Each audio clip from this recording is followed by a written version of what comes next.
New Japan Pro Wrestling's Gabe Kidd seemingly joins the Death Riders on AEW Dynamite Beach Break, helping Jon Moxley defeat Samoa Joe to retain the AEW World Championship inside of a steel cage. This led to a mass brawl with a challenge from Swerve Strickland to the Death Riders for Anarchy at the Arena for AEW Double or Nothing. Willow Nightingale seemingly has signed a brand new multi-year contract with All Elite Wrestling. Mina Shirakawa wins a four-way match on Dynamite Beach Break, earning an opportunity at the AEW Women's World Championship at Double or Nothing. We once again saw the mystery spider teaser last night. And also Tony Khan, due to fan backlash on social media, mid-show changes Mina Shirakawa's entrance theme. MJF gets 3 thumbs up and officially will join the Hurt Syndicate next week. FTR issue a challenge to Nigel McInness and Daniel Garcia. TEASE says an emotional tribute to the late Sabu on Dynamite last night. Ricochet defeats Zack Gowen on Gowen's return to in-ring competition on national television. TNA President Carlos Silva clarifies a recent report saying there is no ban on bleeding in TNA wrestling. Several matches and segments are confirmed for AEW Collision Beach Break this weekend. Cody Rhodes, when will he return to WWE television? And we've got the latest update on the possibility of an AEW brand new show called Shockwave.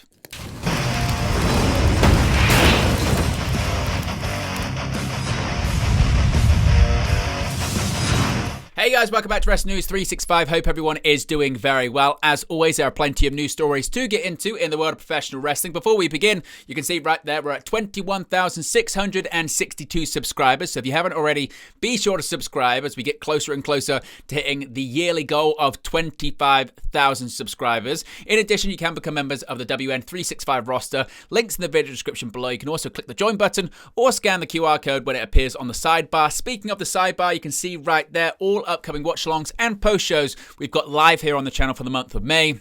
That includes, of course, AEW Double or Nothing. At the end of the month, we'll have a live watch-along and a post-show too. Let's begin with Gabe Kidd seemingly joining, or at least aligning, with the Death Riders and the Young Bucks. Gabe Kidd with the assist last night, the May 14th edition of AEW Dynamite. The Beach Break special was headlined by a huge steel cage match with Jon Moxley defending the AEW World Championship against Samoa Joe inside of the Sinister structure. Near the end of the match, things got dire for Moxley as Powerhouse Hobbs and Willow Nightingale helped take out the rest of the Death Riders. Just when it looked like Joe could win, Gabe Kidd appeared at ringside and slid a briefcase inside of the cage. Moxley used the briefcase to his advantage, smashing Joe in the face with it. This then allowed Moxley to pin Joe and score the victory. After the match, the Young Bucks came to the ring to celebrate with Moxley and Kidd. Kenny Omega tried to hit the ring, but Kazuchika Okada attacked him from behind. Okada rolled Omega in the ring, prompting the Bucks to lower the steel cage that had already been raised. More chaos ensued, with everybody beating down Omega and Joe. Swerve Strickland came to the rescue, climbing up the cage and diving on everyone. The cage was quickly raised again, allowing the Death Riders and the Elite to retreat. Surrounded by Willow Nightingale, Powerhouse Hobbs, Kenny Omega and Samoa Joe, Swerve Strickland ended the show by challenging the opposing side to an Anarchy in the Arena match at Double or Nothing. As I mentioned, this match seemingly is now set for the upcoming AEW pay-per-view. As I mentioned, after the match of all hell breaking loose involving the Young Bucks, involving, of course, Gabe Kidd, Moxley, the Death Riders, Kenny Omega also getting involved, and of course Swerve Strickland. As I mentioned, Strickland made his entrance, ascending the cage, coming down with a double foot stomp onto a plethora of bodies. He then issued the challenge for Anarchy in the Arena at Double or Nothing. Now, participants weren't announced, but the segment included Moxley, Castagnoli, the Bucks, Yuta, Marina Shafir, Okada, and Kidd on one side against Powerhouse Hobbs, Joe, Omega, Willow Nightingale, Mike Bailey, and possibly Swerve on the other. So that match is yet to be officially confirmed, but it looks like that's going to be the match at the upcoming AEW Double or Nothing pay-per-view.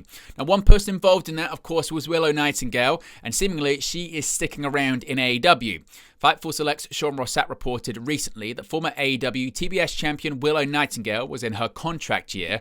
Beyond that, Fightful had also reported that AEW was interested in keeping her and considered her a priority. So much so that a deal was done almost immediately after the story went out. Sources indicated to Fightful early that she was sticking around the company, and Fightful confirmed it this week. Fightful Select has confirmed that Nightingale has indeed re-signed with AEW on a multi-year contract. AEW sources said that Nightingale communicated she was very happy with the company and wanted to remain there. So Nightingale is going to be sticking around for the foreseeable future. Now, a Women's World Championship match seemingly is confirmed for AEW Double or Nothing. Mina Shirakawa has earned a shot at the AEW Women's World Championship. Mina Shirakawa won a full-way AEW Women's title eliminator bout at AEW Dynamite Beach Break, defeating reigning AEW Women's World Champion Timeless Toni Storm, AZM, and the returning Sky Blue. The finish saw Mina reverse Storm's big package with an even bigger package to get the 3 count. Seemingly, this will mean that Shirakawa will now challenge Storm for the AEW Women's World Championship at AEW Double or Nothing. This was Shirakawa's first match as an official member of the AEW Women's roster after leaving Stardom. This was Blue's first match since she suffered an ankle injury in July of last year. Of course, AZM is the reigning New Japan Strong Women's Champion, recently defeating Mercedes Moné and also the aforementioned Mina Shirakawa at a recent New Japan event. Now, during this match, we once again saw this mystery spider teaser. Now, the mysterious spider was once again featured on the screen during Women's Action on Dynamite, this time appearing during the match between Timeless Toni Storm, Sky Blue, AZM, and Mina Shirakawa. The Spider is seemingly a fan of 4-way matches, as it first appeared during the match between Timeless Toni Storm, Thunder Rosa, Anna Jay, and Penelope Ford on the May 7th edition of AEW Dynamite. Now, it's thought that this is an indication of the impending AEW debut of recent AEW signee Thekla. Now, speaking of Mina Shirakawa, there was a change to her presentation that was quickly reversed during the show last night on Dynamite. Now, fans watching AEW Dynamite Beach Break may have noticed that Mina Shirakawa had 2 different themes on the night. Her entrance included a new theme that she had not used before, but after her victory, her old theme played. AEW President and CEO Tony Khan confirmed on social media that he switched back her old theme after fans were mad online about the new theme. There was a post from a fan that said, "We need a Mina old theme back, boss. I'm trying to vibe." Tony Khan responded to that by saying, "I already switched it back." Another account said, "Did TK check Twitter to see everyone ragging on that Mina theme and decide to change it back on the fly?" Khan responded by saying, "Yeah." So seemingly the change was wanted by fans and granted by the AEW president mid-show. MJF is a member now of the Hurt Syndicate. MJF is in. After weeks of back and forth teases, the tension between MJF and the Hurt Syndicate came to an end on the May 14th edition of AEW Dynamite Beach Break as the group decided to... Now, the segment started off in a dark tone with MVP telling MJF that it was his moment of reckoning. MVP proceeded to give MJF his thumbs up. Shelton Benjamin followed that with his own thumbs up. Then Lashley finally gave his own thumbs up, much to the approval of the crowd. To cap off the segment, MVP announced that MJF's official Hurt Syndicate contract signing will take place on next Wednesday's episode of AEW Dynamite. Now, we saw a challenge for Nigel McInness and Daniel Garcia from FTR last night. Nigel McInness recently stuck his nose in Daniel Garcia's business, accidentally costing the former AEW TNT champion a match against Dax Harwood. McInness did his best to apologize to the wayward wrestler on AEW Dynamite Beach Break, but the moment was interrupted by a little bit of chicanery. FTR's advocate Stokely Hathaway crashed McInness's apology to Garcia on Wednesday, promising that neither Harwood nor Cash Wheeler was in the building. Hathaway challenged McInness and Garcia to put their issues with each other aside and have a match on next week's Dynamite, where there would be no consequences for what FTR does to McInness or Garcia. After the challenge was accepted, Wheeler and Harwood proved Hathaway's promise false and attacked McInness and Garcia. Now, the match will mark McInness' first of the year, as the former Ring of Honor World Champion has not wrestled since his December match against Ring of Honor Pure Champion Lee Moriarty. Now, Taz, he continued the tributes to the late Sabu last night on AEW Dynamite Beach Break. Taz shared some words for his friend Terrence Sabu Brunk in a tribute to the late wrestler during AEW Dynamite Beach Break. Sabu passed away at the age of 60 over the weekend, spurring a number of professionals and fans in the wrestling industry alike to share stories and tributes to the hardcore legend, one of whom was Sabu's former championship-winning partner and storied rival from ECW Taz, with their careers so intertwined to warrant the AEW announcer being mentioned on Monday's tribute to Sabu on WWE Raw. Wednesday's Dynamite saw a tribute to Sabu from AEW, starting with some words from Excalibur before Taz spoke about the man he knew as a friend and a colleague. Quote, "He was a machine. His work ethic was off the charts. His presence was always amazing. His energy was freaking infectious. When I wrestled him, every time he brought the best out of me. Sabu was aura before aura was aura, before aura was cool. That's who he was. Behind the curtain, I promise you he was loved by his peers worldwide," said Taz. "I'm gonna miss you, brother."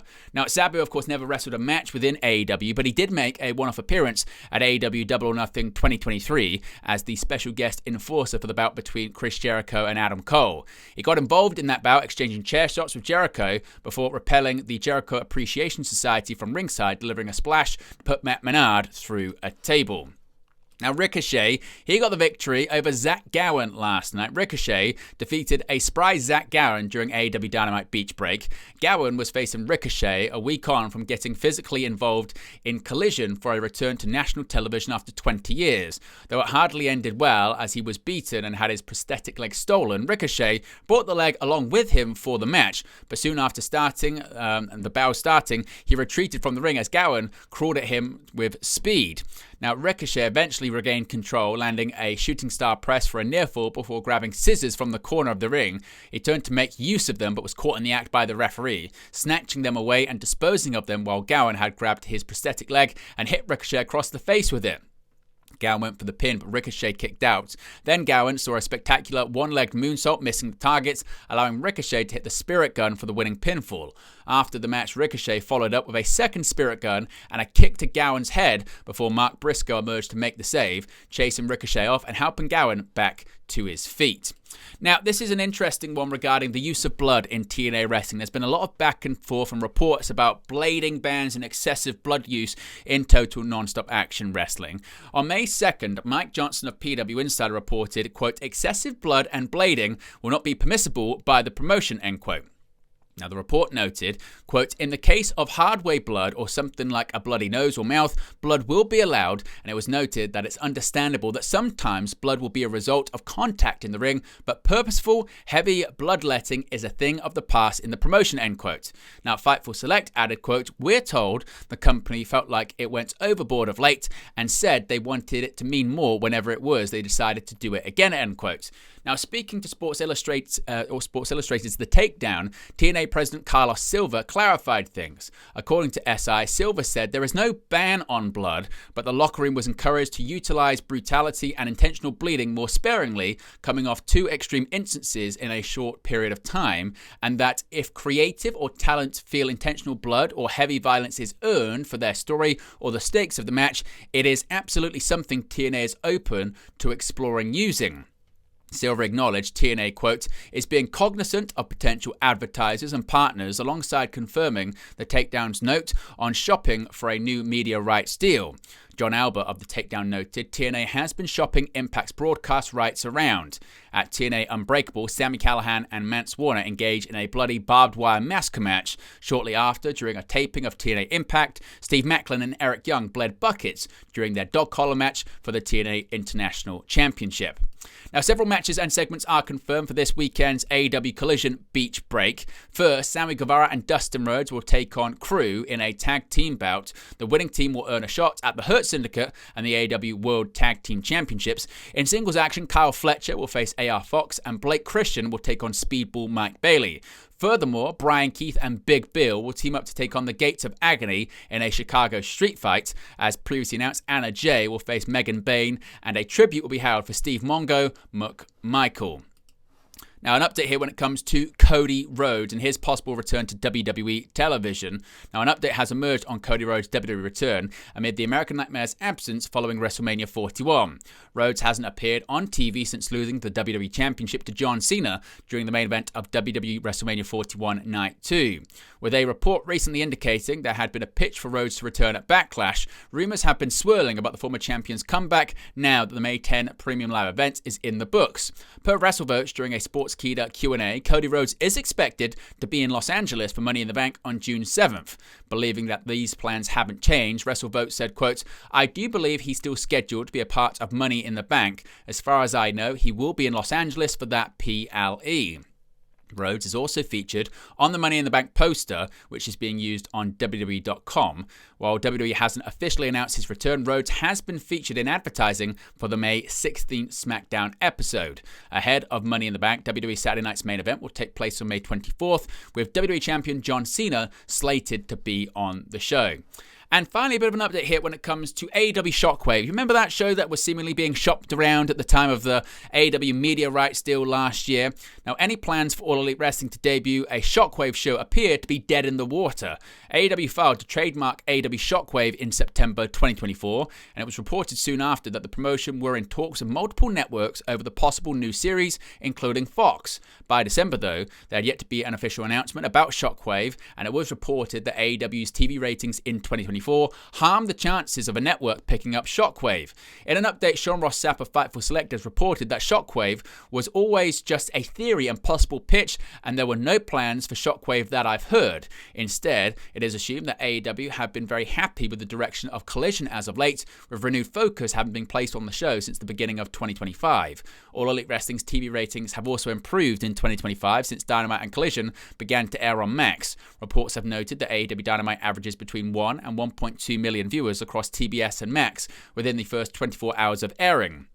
Within 3 days of airing, Dynamite averages around 1.5 million viewers on TBS, while with Collision draws around 1 million viewers within 3 days of airing on TNT.